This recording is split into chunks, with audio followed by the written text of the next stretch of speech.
Hello दोस्तों, नमस्कार। मैं डॉक्टर सुरेंद्र प्रसाद खंसली, ज्योतिष आचार्य। आज की ज्योतिष की श्रृंखला में आप सभी लोगों का स्वागत करता हूं। दोस्तों, आज हम बात करेंगे मीन राशि की। और मीन राशि जो कि राशि चक्र में ठीक 12वीं राशि है, उसकी बात करेंगे। तो आज हम ग्रह गोचर की स्थिति भी देख लेते हैं और देखते हैं कि अक्टूबर का महीना मीन राशि के लिए कैसा रहेगा। दोस्तों, सबसे पहले तो जो ग्रह गोचर की स्थिति है मीन राशि में, वो इस तरह से है। दूसरे हाउस में, मीन राशि के ठीक दूसरे हाउस में है इस समय राहु और गुरु। और छठे हाउस में शुक्र। और जो सप्तम हाउस है उसमें है सूर्य, मंगल और बुध। और जो अष्टम भाव है उसमें केतु इस समय विराजमान है। उसके बाद जो द्वादश भाव है उसमें है शनि गोचर कर रहे हैं। तो ये गोचर स्थिति जो ट्रांजिट में जो सभी प्लेनेट हैं वो उनकी स्थिति ये है। तो दोस्तों, हम सबसे पहले ये बात करेंगे कि अक्टूबर के महीने में क्या क्या बदलाव होने वाला है और उससे जो मीन राशि है उस पर क्या प्रभाव पड़ेगा। दूसरी जो सबसे महत्वपूर्ण बात है वो मैं ये कहना चाहूँगा कि मीन राशि जो है ये जल तत्व राशि है। और इससे जो चंद्रमा का जो इफेक्ट है इस पर बहुत ज़्यादा होता है। जैसे कि वृश्चिक राशि है और उसके बाद कर्क राशि है, इन राशियों पर चंद्रमा का जो प्रभाव होता है वो ज़्यादा होता है। चंद्रमा जैसे 102 दिन तक एक राशि में गोचर करता है, तो उससे जो है इन राशियों पर महीने में कई बार बहुत ज़्यादा प्रभाव पड़ता है। और ये प्रभाव ये जानते भी हैं, मीन राशि के लोग, कर्क राशि के लोग और वृश्चिक राशि के लोग जानते भी हैं पर कि इन पर कितना प्रभाव इसका पड़ता है। कभी कभार तो ये काम करते रहते हैं, उसके बाद कहते हैं छोड़ो ये नहीं होता, तो उसको छोड़ देते हैं, फिर दूसरा शुरू कर देते हैं। इस तरह से कई बार ऐसी स्थिति आ जाती है।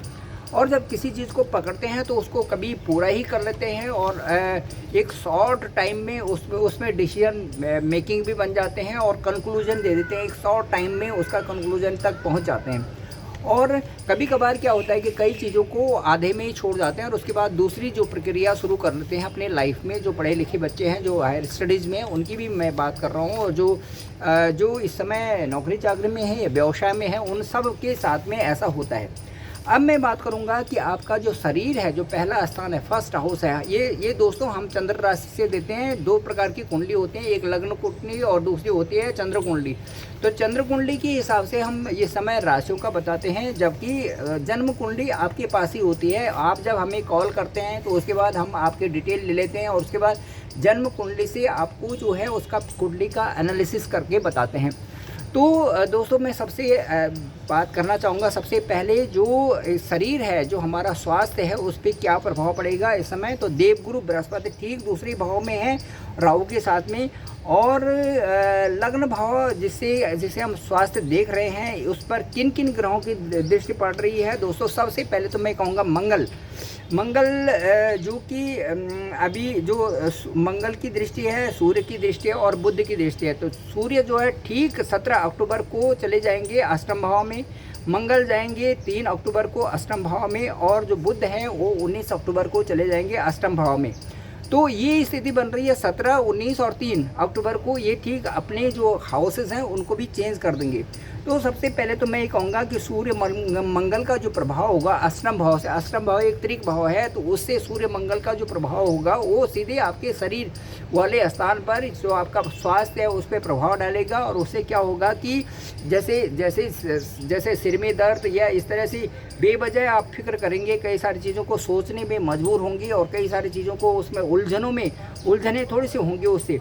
राहु भी दूसरे भाव में है, तो हल्का जो राहु से हम ये बताते हैं कि पेट की डाइजेशन संबंधी जो है ये चीज़ें होती हैं। तो मैं ये कहना चाहूँगा कि आप जो है बाहर का ना खाएं, घर का खाना खाएं और बढ़िया रसदार चीज़ें खाएं, सब्जियां खाएं और फ्रूट्स खाएं, तो उससे आपका डाइजेशन बढ़िया रहने वाला है। खिचड़ी खाएं, मूंग की दाल की खिचड़ी खाएं, बहुत अच्छा है। तो अब ये बता रहा हूँ मैं मीन राशि के बारे में। अब जो लोग जो बच्चे हायर स्टडीज़ में हैं, पढ़ाई लिखाई करने वाले हैं, या जो ये समझते हैं कि हमारा जो अगला निकट भविष्य होगा किस तरह से रहेगा, उनके बारे में बात करूँगा मैं कि जो उनका जो रीच है वो कैसे बनने वाली है। तो मैं कहूँगा कि चंद्रमा लॉर्ड है, जो 5th हाउस है उसका लॉर्ड है चंद्रमा। चंद्रमा लॉर्ड है तो इससे क्या होगा कि चंद्रमा तो जल्दी जल्दी अपनी जो है हाउसेस को चेंज करता है, 100 2 दिन में चेंज कर देते हैं। तो इससे पहले ये मैं देखना चाहूँगा कि 17 अक्टूबर से तो पहले सारी चीज़ें ठीक हैं, लेकिन 17 अक्टूबर के बाद जैसे ही चेंज होगा उसके बाद क्या है कि सूर्य, मंगल और बुध अष्टम भाव में चले जाएंगे, तो माइंड का थोड़ा डाइवर्ट होना ज़रूरी, माइंड थोड़ा सा कंफ्यूजिंग होगा, मिसअंडरस्टैंडिंग होगी, थोड़ा डाइवर्ट होता है माइंड, और उसके बाद समझ में नहीं आता कि क्या करें क्या ना करें। और फिर भी आप सक्षम होंगे कि आप अपनी जो लगातार जो कंटिन्यूसली जिस क्षेत्र में आप जा रहे हैं उसको आगे बढ़ाएं, क्योंकि आप मीन राशि के हैं और मीन राशि का जो स्वामी है, लॉर्ड है, वो बृहस्पति होता है। तो बुद्धि विवेक आपको बहुत कुछ दे रखा है, बशर्ते कि आप अपने आप को पहचानें। तो पढ़ाई में थोड़ा मन नहीं लगेगा, लेकिन आप असंतुष्ट भी रहेंगे, लेकिन मैं समझता हूँ कि आप यदि हमने यहाँ से आपके बारे में बता लिया तो आप अपनी धुरी को सही संभालेंगे और फिर आगे बढ़ेंगे। अब मैं आपको बताता हूँ कि जो लव रिलेशन वगैरह जो है, लव रिलेशन में जो लोग हैं या जिन लोगों की शादी नहीं हुई है उनके बारे में मैं बताऊंगा कि इसको भी हम ठीक पंचम भाव से देखते हैं और लग्न से देखते हैं। तो बृहस्पति की स्थिति देखते हैं, तो बृहस्पति तो राहु के साथ में है, गुरु के साथ सेकंड भाव में। अब हम देखेंगे कि जो चंद्रमा है, चंद्रमा की तो मैंने बताया कि गति ऐसी होती है कि वो 2-2 दिन के लिए एक हाउस में चलते हैं। तो मीन राशि में चंद्रमा का बहुत ज़्यादा प्रभाव होता है, इसलिए आप बहुत ज़्यादा सोचना पसंद करते हैं प्रेम प्यार के लिए और भी परेशान हो जाते हैं। जब आप किसी के साथ में लव रिलेशन में होते हैं तो परेशान जल्दी होते हैं आप, और उसका क्या होता है, सामने वाले पर, आपके पार्टनर पर प्रभाव पड़ता है, और फिर आर्गुमेंट आपके दोनों की तरफ से हो जाते हैं। जिसके साथ में आप लव रिलेशन में हैं उसके साथ आपके आर्गुमेंट होते हैं, डाउट्स कई खड़े हो जाते हैं और एक दूसरे के लिए। तो लव रिलेशन तो ठीक रहेगा, लेकिन अननेसेसरली आर्गुमेंट न करें, डाउट्स न करें, एक दूसरे पर शक न करें। ये चीज़ें जो होते हैं शक अननेसेसरली हो जाते हैं, और तिल का ताड़ बनने में वो कोई भी समय नहीं लगाते। और बहुत सारी चीज़ें ऐसे होते हैं, फूंक मारने से ही वो जो है एक बड़ी ज्वाला प्रकट हो जाती है, वो चीज़ें सामने आ जाती हैं। यदि हम कोई छोटी सी चीज़ है उसको बहुत बड़ा बनाते थे, बाद में वो पछताने से क्या फ़ायदा है कि बाद में हम बोले कि नहीं ये तो कोई बात नहीं, मुझसे गलती हो गई। तो ये फिर ये सिलसिला चलता रहता है और ये फिर जो आगे के लिए ठीक नहीं होता। तो इसलिए इसको पहले ही संभालना ठीक है। तो लव रिलेशन का इस समय एवरेज ही है, तो मैं समझता हूँ कि आप उसको अच्छी तरह से आप आगे बढ़ाएंगे।